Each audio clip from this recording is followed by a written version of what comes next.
जो सन 2014 के बाद से इन फर्जी नामदान केंद्रों से नाम दीक्षा लेके जुड़ रहे हैं, इन काल एजेंटों के खूटे से बंध रहे हैं, उन आत्माओं से हमारी विशेष प्रार्थना रहेगी, आप जी निष्पक्ष होकर धैर्य के साथ में पूरा वीडियो देखा करें। और वीडियो देखने के बाद में गुरुदेव ने जो आपको तत्व ज्ञान की दया बख्शी है, उस आधार से आप स्वयं निर्णय कीजिए कि वास्तव में क्या सही है क्या गलत है।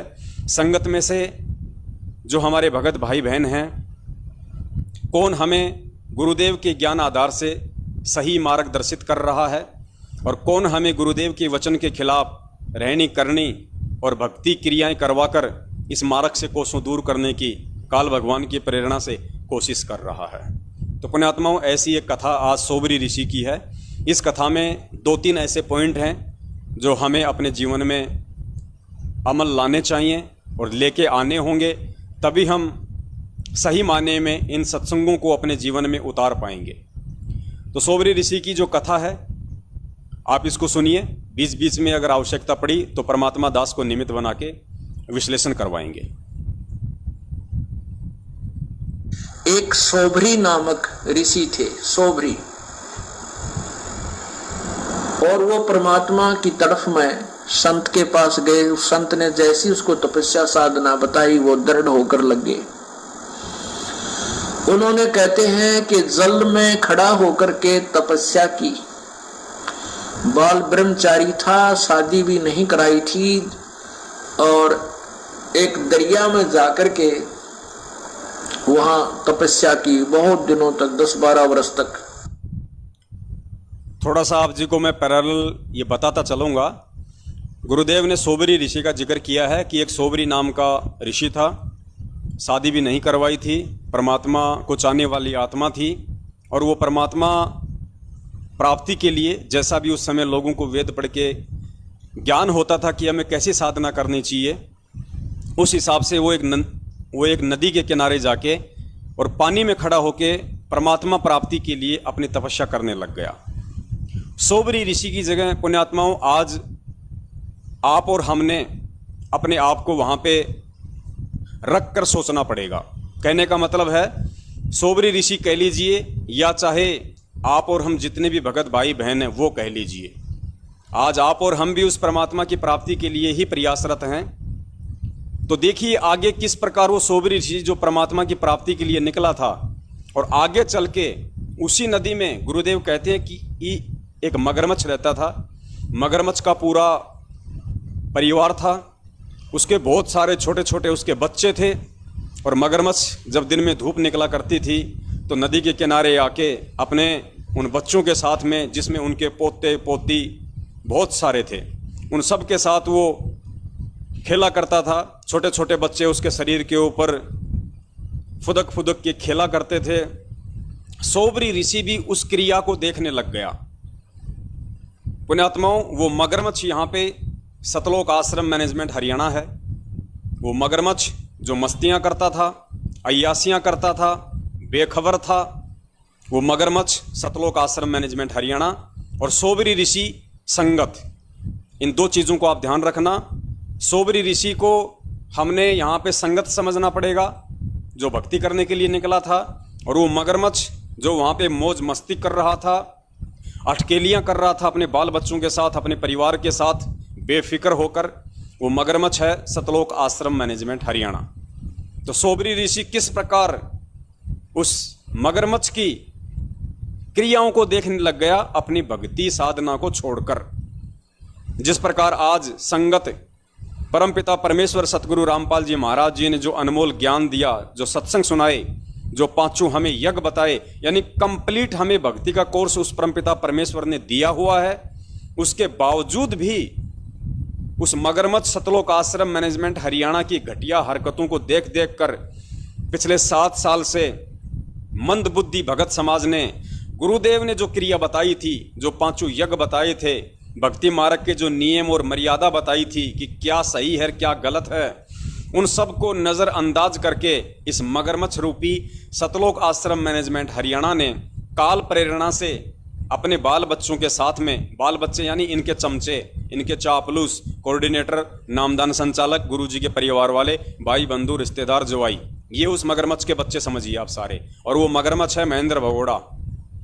तो किस प्रकार बेचारी संगत गुरुजी के द्वारा निर्देशित जो भक्ति क्रियाएं थी, जो सावधानियां, जो फाउल पॉइंट थे, उनको नज़रअंदाज करके उस मगरमच्छ महेंद्र भगोड़े और महेंद्र भगोड़े का जो परिवार है, नामदान संचालक, कोऑर्डिनेटर और जितने भी उनके रिश्तेदार हैं या जो बहुत बड़े भगत समझे जाते हैं, उन सब की क्रियाओं को संगत ज़्यादा देखने लग गई।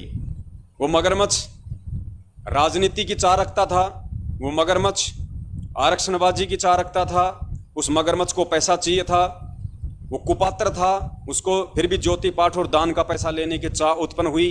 तो उस मगरमच्छ ने कुछ ऐसी क्रियाएं करनी शुरू कर दी, और उसके बाद पुण्यात्मा उस संगत ने भी सोबरी ऋषि की तरह अपनी भक्ति साधनाओं को त्याग कर उस मगरमच्छ की क्रियाओं पे ज़्यादा ध्यान देने लग गई, और इतनी आसक्त हो गई कि उसको इतना भी नहीं समझ में आया और ना वर्तमान में आ रहा है कि सही क्या है और गलत क्या है, मैं किस मार्ग पे चला था और आज मैं कहाँ पहुँच गया हूँ।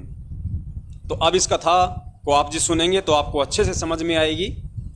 संगत, सोबरी ऋषि और मगरमच्छ, सतलोक आश्रम मैनेजमेंट हरियाणा, किस प्रकार ये सोबरी ऋषि उस मगरमच्छ और उसके परिवार को देखकर और अपनी भक्ति साधना को त्याग कर अंत में कितना पछताया, कितना रोया। आज वही हालत इस संगत की हो रही है, मगरमच्छ रूपी सतलोक आश्रम मैनेजमेंट हरियाणा वालों की मनमानी हरकतों को देखकर। तो ध्यान से सुनिए सत्संग, अब आपको अच्छे से समझ में आएगा।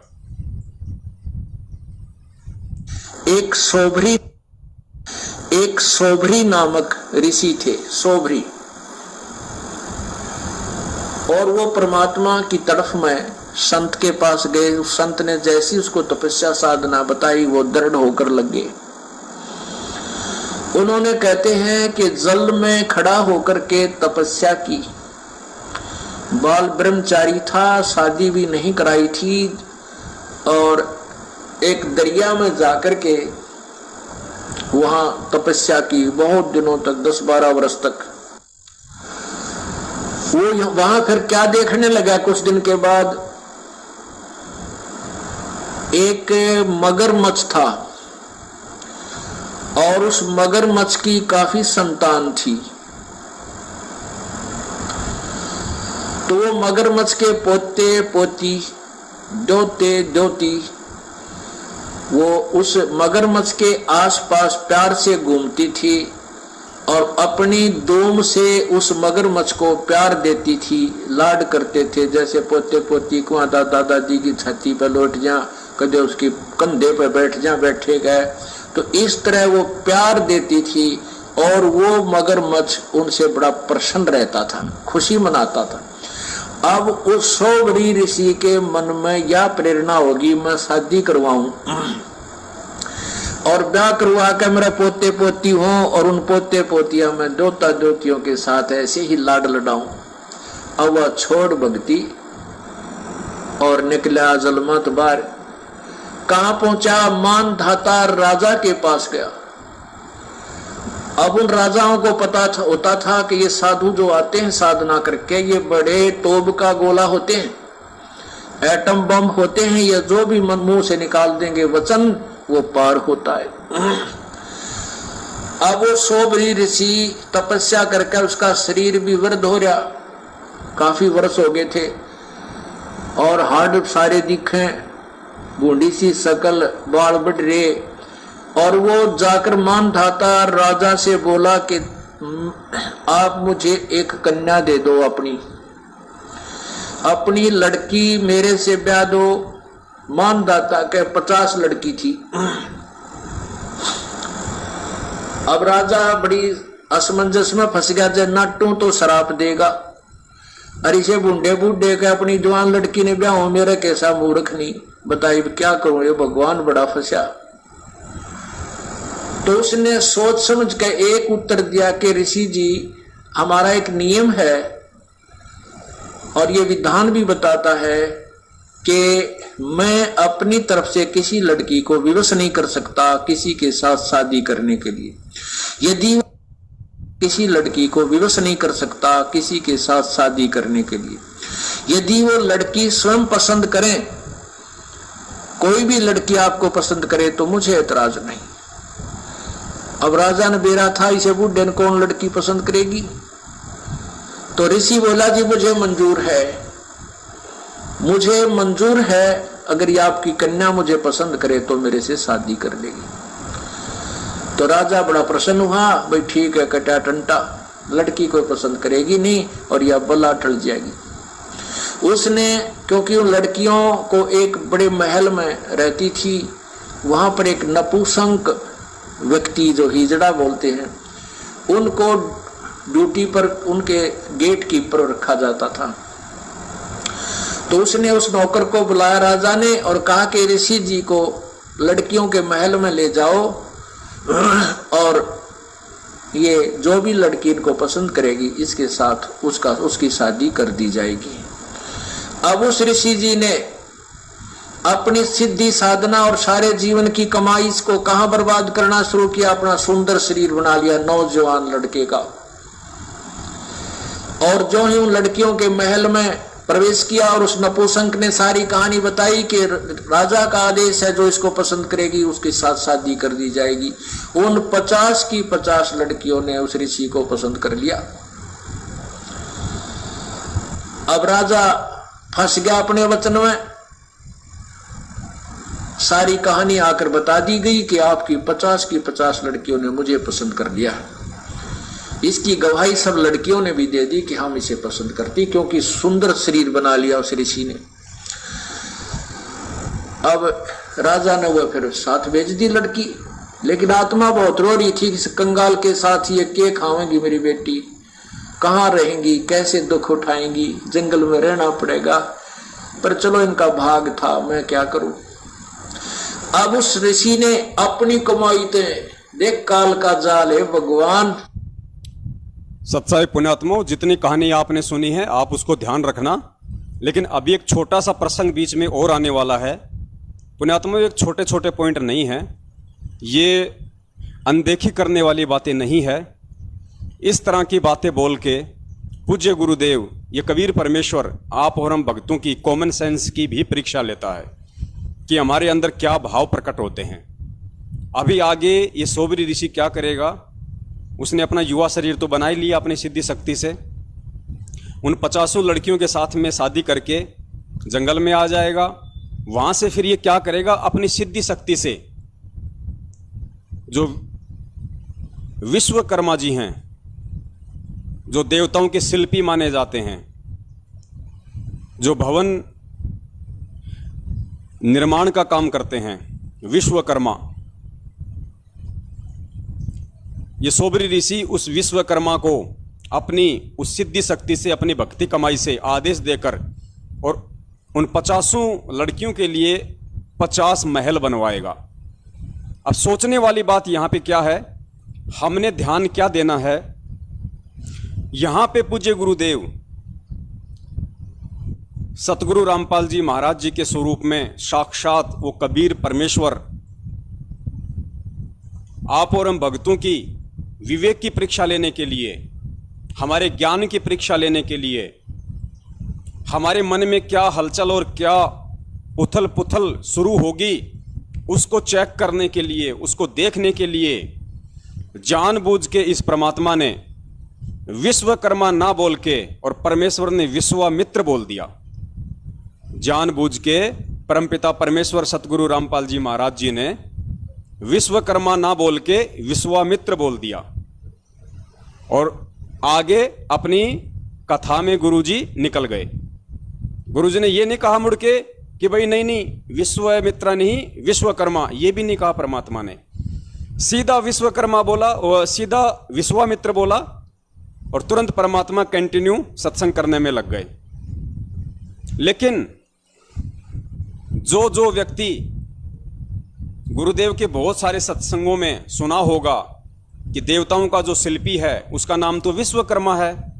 वैसे भी हम सभी जानते हैं, जब हम एक 2 कौड़ी के जीव जिनकी कोई औकात नहीं है, हमने 3 दिन पहले कौन सी सब्जी खाई थी आज हमें याद नहीं है, जब हमें पता है कि देवताओं का शिल्पी विश्वामित्र नहीं बल्कि विश्वकर्मा है, तो ये कबीर परमेश्वर अपने सत्संग में कैसे भूल सकता है। ये कैसे विश्वकर्मा की जगह विश्वामित्र का नाम ले सकता है, लेकिन इसने जानबूझ के विश्वकर्मा की जगह विश्वामित्र बोला है कि हमारे मन में क्या उथल पुथल शुरू होगी। एक भगत क्या सोचेगा मेरे बारे में कि यार अगर मेरे भगत ने अगर ये भी सोच लिया अपने मन में, पुण्यात्माओं ये बहुत महत्वपूर्ण पॉइंट है।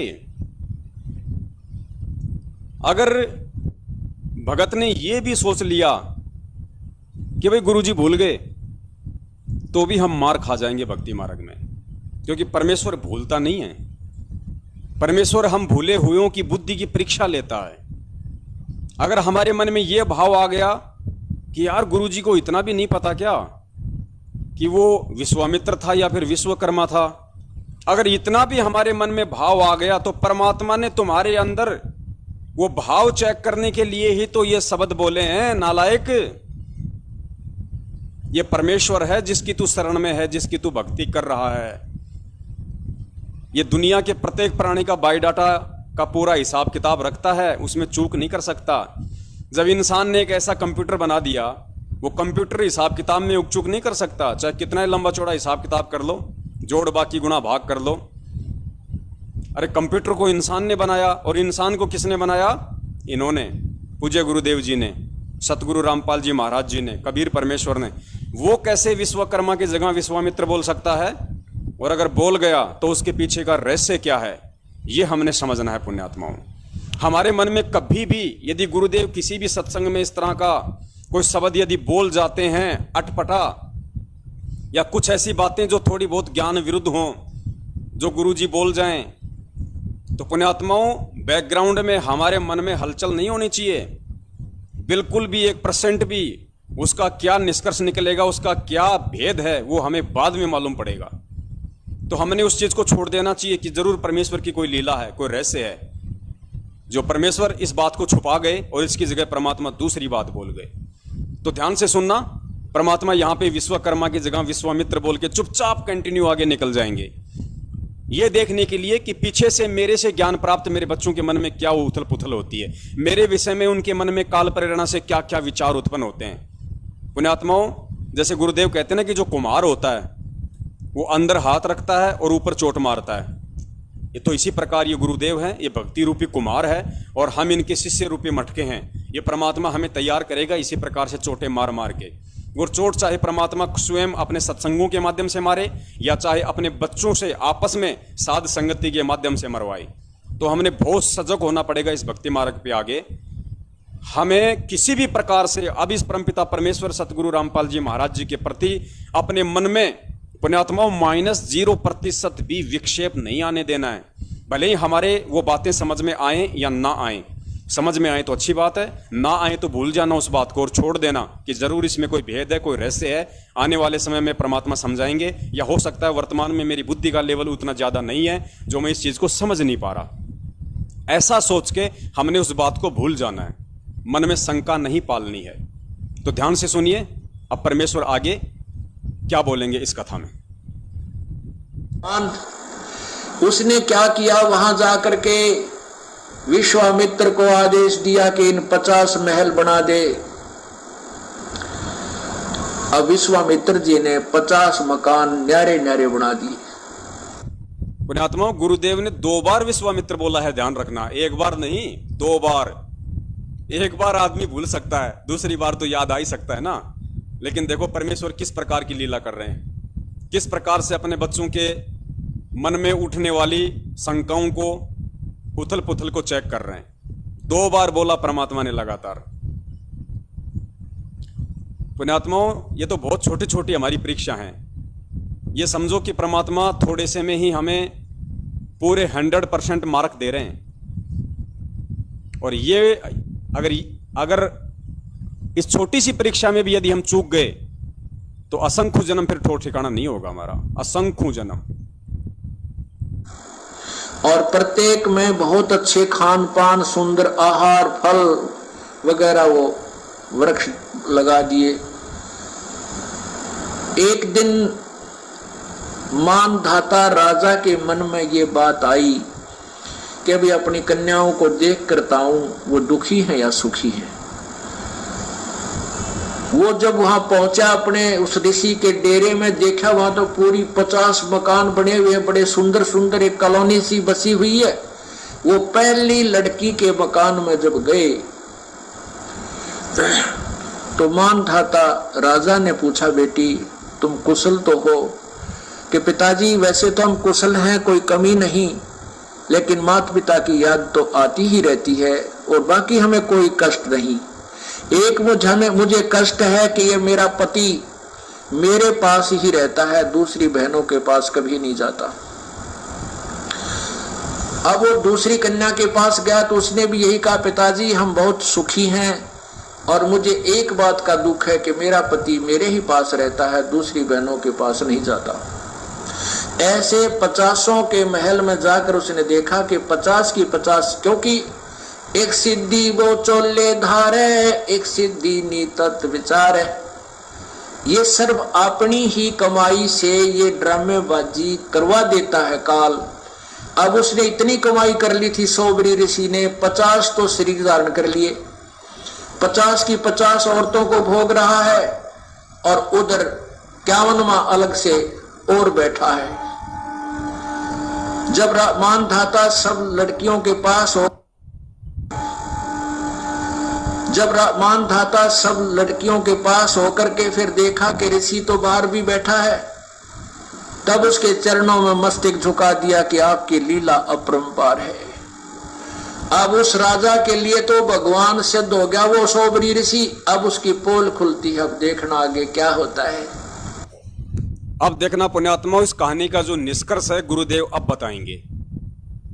और अभी तक तो ये जो संगत है, जो हमारे 70% भगत भाई बहन हैं, जो इस मगरमच्छ रूपी सतलोक आश्रम मैनेजमेंट हरियाणा के पीछे लग के अभी तक राजनीतियां कर रहे थे, कभी बीजेपी कभी कांग्रेस खेल रहे थे, आरक्षणबाजियों में शामिल हो रहे थे, जाटों के धरनों में शामिल हो रहे थे, आनंदपाल सिंह जैसे गुंडों की सीबीआई जांचों का समर्थन कर रहे थे, उनके लिए रोडों पे खड़े होकर रैलियां निकाल रहे थे। अभी तक तो ये केवल ड्रामा कर रहे थे। अब निष्कर्ष का समय अब आएगा जब हकीकत का उस संगत को मालूम चलेगा, पता चलेगा, तब वो सिर पे हाथ रख के रोएंगे, जिस प्रकार अब गुरुदेव बता रहे हैं कि सोबरी ऋषि उसके बाद अपने सिर पे हाथ रख के रोया। ध्यान से सुनिए कहानी को। अब सोबरी ऋषि के 150 लड़के हो गए, 150 बच्चे हो गए, क्यों 50 लड़कियां, 2-2 3-3 बालक हुए, 50 पत्नियां।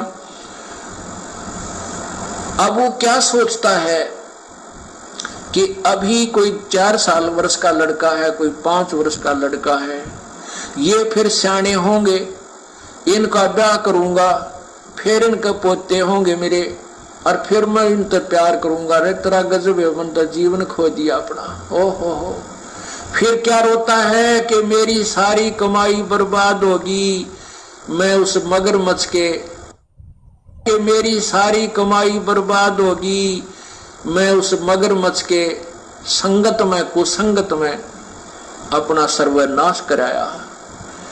अगर वो मगरमच्छ को मैं नहीं देखता, वो कैसे अपने पोते पोतिया में मस्त हो रहा था, प्यार से खुश रहता था। आज मैंने अपना सर्वनाश कर लिया। जो 20, 30, 40, 50, 60 वर्ष में जो साधना की थी वो बर्बाद कर दी, वो नष्ट कर दी। तो पुण्यात्माओं, ठीक इसी प्रकार जिस प्रकार वो सोबरी ऋषि आगे चल के रोया, ये सोचकर कि अगर मैं उस मगरमच्छ की उस मनमानी हरकतों की तरफ नहीं देखता और अगर उस मगरमच्छ से वो प्रेरणा लेके अगर मैं ये शादी नहीं करवाता, ये बच्चे उत्पन्न नहीं करता, तो मेरी भक्ति कमाई बर्बाद नहीं होती। लेकिन फिर समय हाथ से निकल चुका था।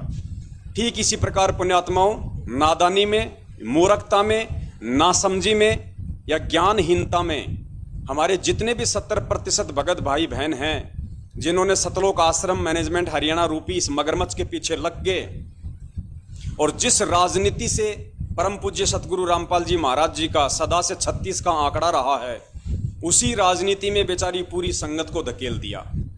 27 वर्षों से गुरुदेव ने ना कभी बीजेपी को वोट डलवाए अपने बच्चों को कहके, ना कभी कांग्रेस को वोट डलवाए, ना कभी किसी जाटों के आरक्षण में अपने बच्चों को बैठाया, ना कभी किसी गुंडे की सीबीआई जांच का परमात्मा ने समर्थन करवाया, ना कभी जगत वालों को परमात्मा ने चंदे के रूप में या दान के रूप में 8-8, 10-10 या 20-20 लाख रुपए दिए। लेकिन ये सारे कुक्रम इस मगरमच्छ रूपी सतलोक आश्रम मैनेजमेंट हरियाणा ने इस सोबरी रूपी बेचारी भोली संगत से करवा डाले। तो पुण्यात्माओं, आगे चल के इस संगत को जो पछतावा होगा उसका कोई वारन पार नहीं होगा।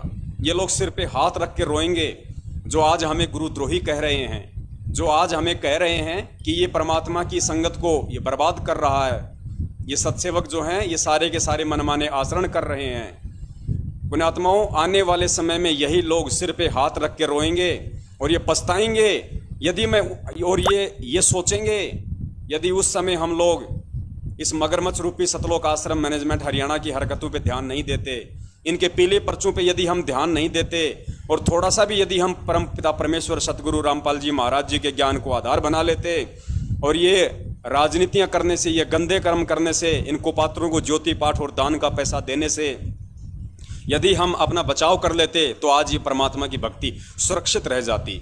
आज हम काल की भेंट नहीं चढ़ते।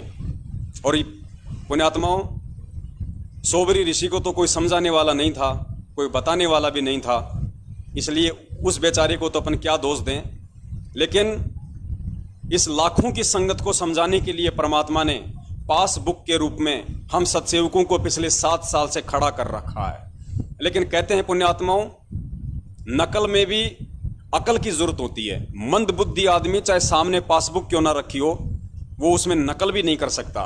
तो इस 70% संगत की हालत उसी मंद बुद्धिता में आती है। इनके सामने सत्सेवक रूपी पासबुक पेज खोल खोल के रखी हुई थी। लोग चिल्ला चिल्ला के बोल रहे थे कि भैया इस सवाल का ये जवाब है, इस सवाल का ये जवाब है, ऐसा लिखेगा तो अच्छे मार्क्स आएंगे। लेकिन ये लोग उसको भी नहीं समझ पाए क्योंकि नकल में भी अकल चाहिए। अर्थात परमेश्वर के भक्ति मार्ग में मर्यादाओं को निभाने के लिए भी पिछले जन्म के अच्छे शुभ संस्कार चाहिए, जो इन लोगों के पास नहीं है। तो इस कहानी के माध्यम से हमें गुरुदेव ने कितनी बड़ी शिक्षा दी है और आज हम सत्सेवकों को अपने भाग्य पे नाज होना चाहिए। परमपिता परमेश्वर जी का बार बार ये धन्यवाद करना चाहिए कि हे पिताजी, हम भी आपके बच्चे और सतलोक आश्रम मैनेजमेंट हरियाणा के लगे हुए भगत भाई बहन भी आपके बच्चे। परमात्मा, फिर हम पे ऐसी दया कैसे हो गई आपकी? आपने कैसे हमको संभाल लिया परमात्मा? हमें कैसे आपके ये वचन समझ में आ गए? हम कैसे आपके सत्संग रूपी वचनों पे इतने दृढ़ होकर चल पा रहे हैं परमात्मा? तो पुण्यात्माओं, ये सारा का सारा जो खेल होता है ये पिछले जन्म के भक्ति संस्कारों का होता है। या जीव चाहे तो वर्तमान में ज्ञान को आधार बना के अपने भक्ति संस्कारों को मजबूत कर सकता है। लेकिन सतलोक आश्रम मैनेजमेंट हरियाणा ने काल प्रेरणा से संगत को वर्तमान में ज्ञान आधार से अपने भक्ति संस्कारों को मजबूत नहीं करने दिया और वो आत्माएं बुरी तरह से धोखा खा चुकी हैं। अब अगर वो पछताएंगी तो भी अपने उस समय को वापस नहीं ला सकती, क्योंकि परमेश्वर कहते हैं कि एक बॉल पे 2 छक्के और जीवन में 2 मौके किसी सौभाग्यशाली व्यक्ति को ही मिलते हैं। और ये दोनों मौके सतलोक आश्रम मैनेजमेंट हरियाणा के पीछे लगी हुई 70% संगत खो चुकी है। तो पुण्यात्माओं, कबीर परमेश्वर के बिना इस जीव का मोक्ष नहीं हो सकता। कहते हैं, गोरख से ज्ञानी घने ये सुख दे जति जिहान, सीता सी बहु भारिया ये संत दूर अस्थान।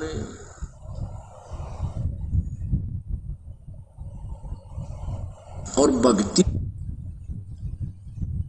तो पुण्यात्माओं, हमने किसी भी नकली या फर्जी सार शब्द के लालच में नहीं आना है।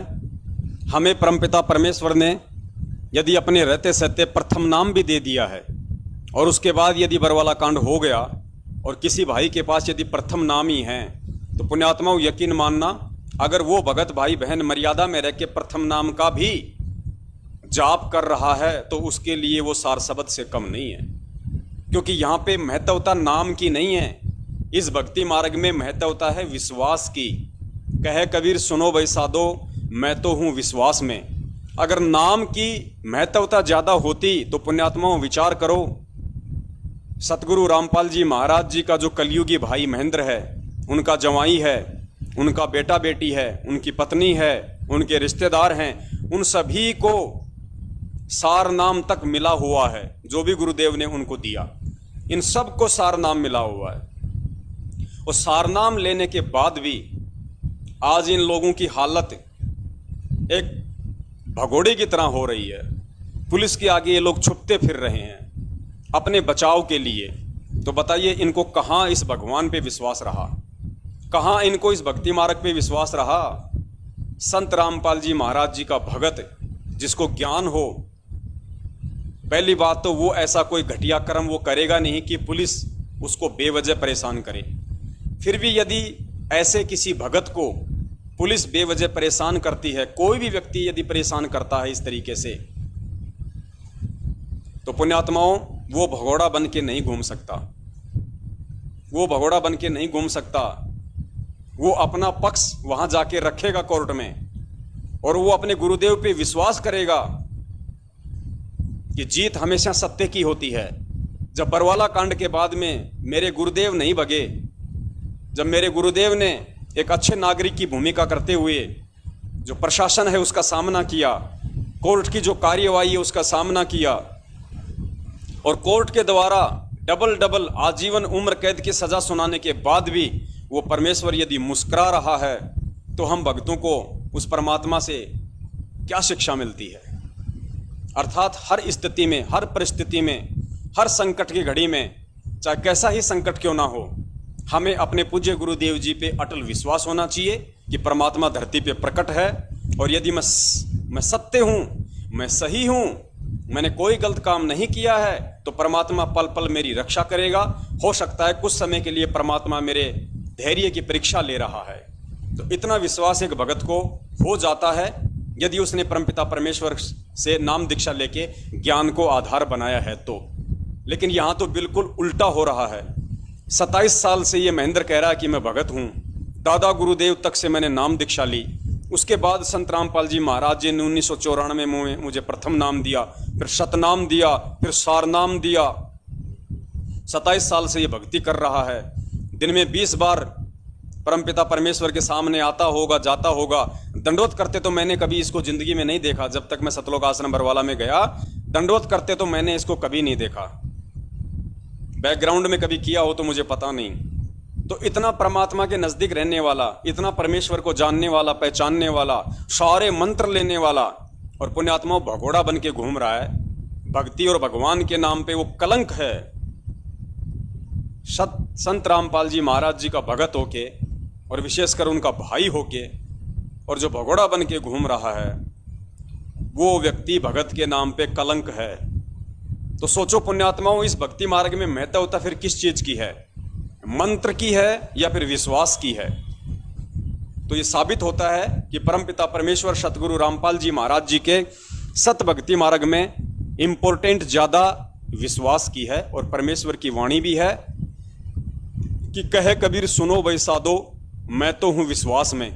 ये कभी नहीं कहा परमात्मा ने कि कहे कबीर सुनो भाई साधो, मैं तो हूं सतनाम में, या मैं तो हूं सारनाम में, या मैं तो हूं सार शब्द में।